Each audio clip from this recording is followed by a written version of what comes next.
안녕하십니까. 혼란한 정치 시사 이슈를 술술 풀어보는 송국권의 혼술 7월 24일 목요일에 인사드립니다. 국민의힘 한동훈 전 대표가 조금 전에 이 전당대회 불출마를 선언을 했습니다. 8월 22일 열리는 당대표 경선에 나가지 않겠다. 이렇게 오랫동안 출마를 할지 말지 고민을 하다가 불출마 쪽으로 가닥을 잡았는데 본인이 다른 선택지가 없었던 걸로 보입니다.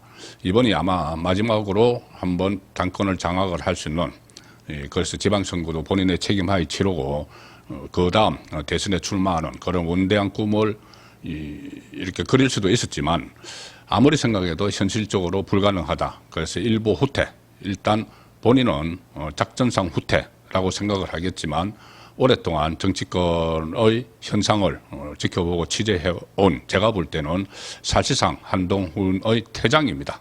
현실 정치에서의 퇴장.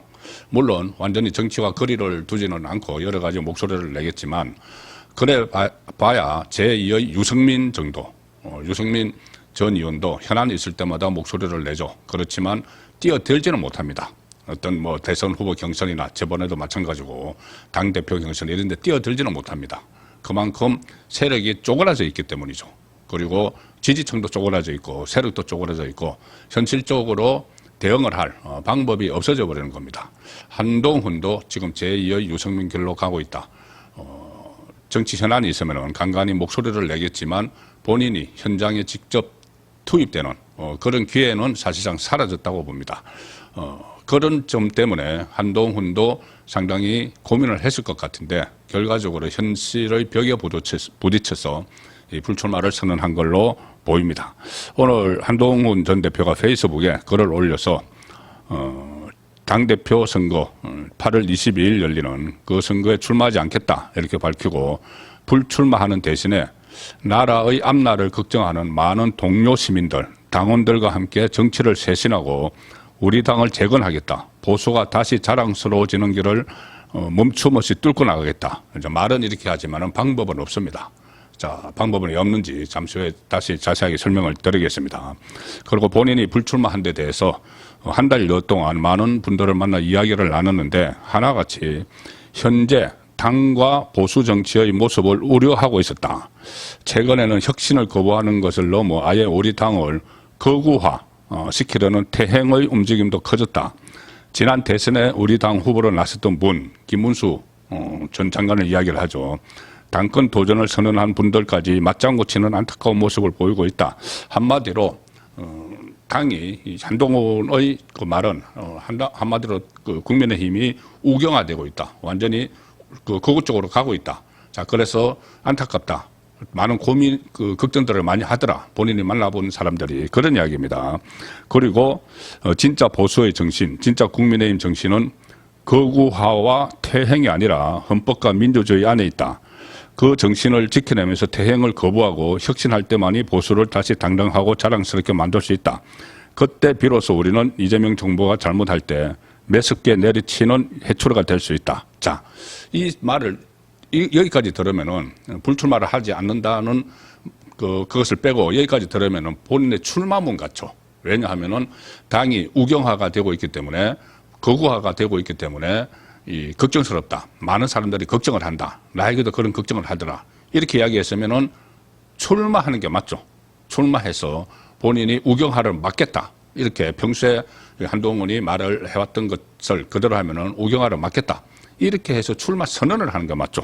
그렇지만 그렇게 이야기하고는 불출마 선언을 합니다. 그리고 이 국민을 실망시키는 기득권 다툼 대신 현장에서 국민과 당원이 주인이 되는 정치를 하겠다.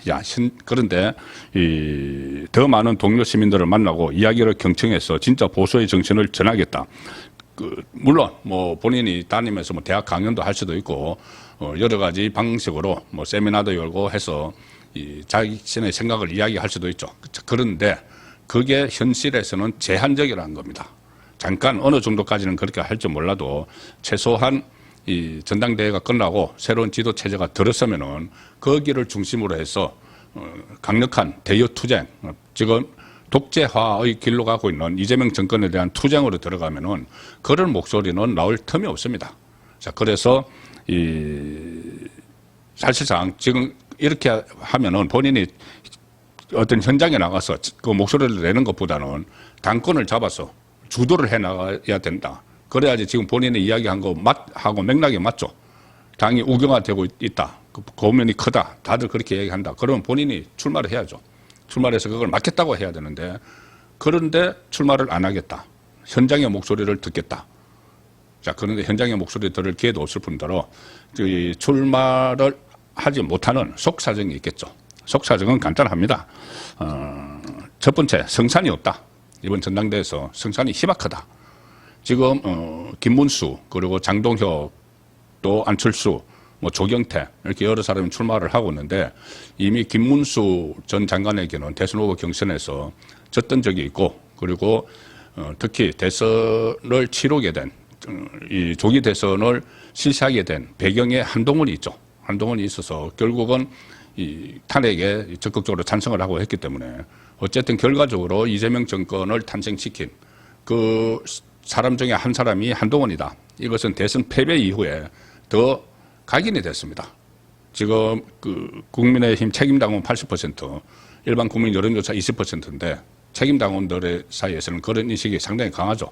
지금 이재명으로 정권이 넘어가고 나서 나라가 바뀌어버리는, 나라의 여러 가지 제도나 정체성이 흔들리는 이 상황을 오게 된 그 계기가 기폭제가 된 것이 한동훈이다. 이런 인식이 더 퍼지고 있다고 하면은 김문수 후보와의 재대결에서 성산이 희박합니다. 거기다가 또 장동혁이 새롭게 또 부상을 하고 있죠. 장동혁은 그 전에 친한계였습니다. 한동훈 비대위에서 사무총장도 하고 했는데 한동훈의 영점을 느껴서 이탈을 한 사람이죠. 그 사람과 또 맞대결을 해야 되는 상황.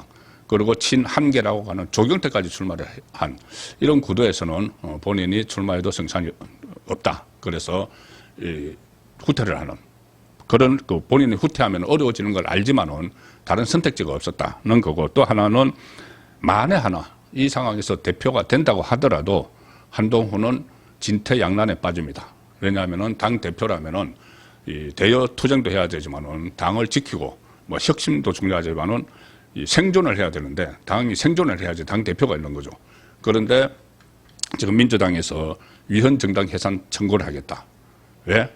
계엄에 찬성하고 탄핵에 반대했다고 위헌 정당 해산 청구를 하겠다. 그런데 한동훈은 그 좌파와 똑같은 그 입장입니다.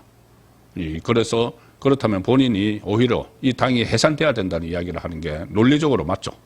그런데 그것을 반대를 해야 되는 그런 딜레마의 한동훈으로서는 빠지게 됩니다. 그리고 이 45명 한남동 그때 윤석열 전 대통령 체포영장 집행하려고 할 때 한남동 모이들 45명도 다 이 수사 대상이다, 처벌 대상이다. 그 조경태 같은 경우는 그 45명 당에서 나가라, 이런 어처구니 없는 말을 하고 있는데, 그럼 한동훈도 자기가 당 대표가 되면은 거기에 맞춰서 45명을 쫓아내야 되는 겁니다. 논리적으로는. 그런데 당 대표가 그렇게 할 수는 없죠. 그래서 그런 딜레마가 있기 때문에 당선되더라도 어렵다. 당을 이끌어갈 수 없다. 그런 판단도 했고, 또 한편으로는 지방선거에서 이제 1년 채 남지 않았는데 6월 3일입니다. 내년. 그 지방선거에서 이 패배를 할 경우에 다시 당대표직에서 내려와야 된다. 그러면 이 한동훈은 제일 처음에 비대위원장을 맡아서 총선에서 참패해서 내려왔죠. 그 다음에 탄핵 정국에서 당대표에서 또 내려왔죠. 그럼 이번에 만약에 대표가 되더라도 지방선거에서 또 내려오면은 완전히 인생이 끝나죠. 자, 그런 것들도 감안해서 불출마를 선택을 한 것이다. 이렇게 보는데, 어쨌든 이제 한동훈이 그 목소리를 높일 기회는 저는 거의 사라졌다고 봅니다. 그 유승민 전 의원처럼 간간히 무슨 이슈가 있을 때, 선거가 있을 때 라디오나 이 방송에 나가서 뭐 이야기하는 것, 언론 인터뷰 조금씩 하는 것, 그 외에는 본인이 정치의 중심에 설 기회는 사라졌다. 왜 그러냐면은 일단 8월 22일에 새 지도부가 들었으면은 대여 투쟁을 위해서 결집을 하게 됩니다. 지금 이재명의 재판이 속속 중단되고 무슨 뭐 공소 취소 이야기 나오고 굉장히 투쟁을 해야 될 그 이유들이 쌓이고 있는데 못하고 있죠. 당이 지리멸렬하기 때문에. 그런데 전당대회에서 어쨌거나 새 지도부가 들었으면은 강력한 대여 투쟁을 하게 됩니다. 그러면 거기서 일종의 혁신 보다는 생존을 우선시하는 지금 현재로 보면은 김문수 또는 장동혁이 될 가능성이 높죠. 그럼 여기는 혁신도 해야 되지만은 그것보다는 당장 당이 살아남아야 된다. 생존을 해야 된다. 이 입장이기 때문에 강력하게 이 집권 세력에 맞춰서 싸워 나가죠. 그러면 거기서 한동훈이 무슨 이야기를 하고 끼어들 틈이 없습니다. 그런 위치도 없을 뿐더러 기회도 없어지는 것이죠. 그때 되면은 구도가 단순해집니다. 딱 대유투쟁 그리고 독재하러 가는 정권 이 구도가 단순해지기 때문에 한동훈이 들어갈 상황이 안 되는 겁니다. 외곽에서 뭐 한동훈이 간간히 목소리를 내겠지만은 그다지 크게 들릴 수가 없습니다. 거기다가 원내에 한동훈계가 얼마 되지 않는데 그 한동훈계도 이제 앞으로 한동훈에게 기회가 사실상 사라졌다고 하면은 무조건 맹목적으로 목소리를 대변해 주지 않죠. 세력도 적은 데다가. 그리고 원외의 한동훈계는 주로 방송에서 한동훈의 입장을 대변하고 있는데 그것도 그 시점에 가면은 전선이 딱 분명해지면서 이재명 대 국민의힘 지도부 이렇게 딱 분명해지면서 그 목소리도 힘을 잃게 되는 것이죠.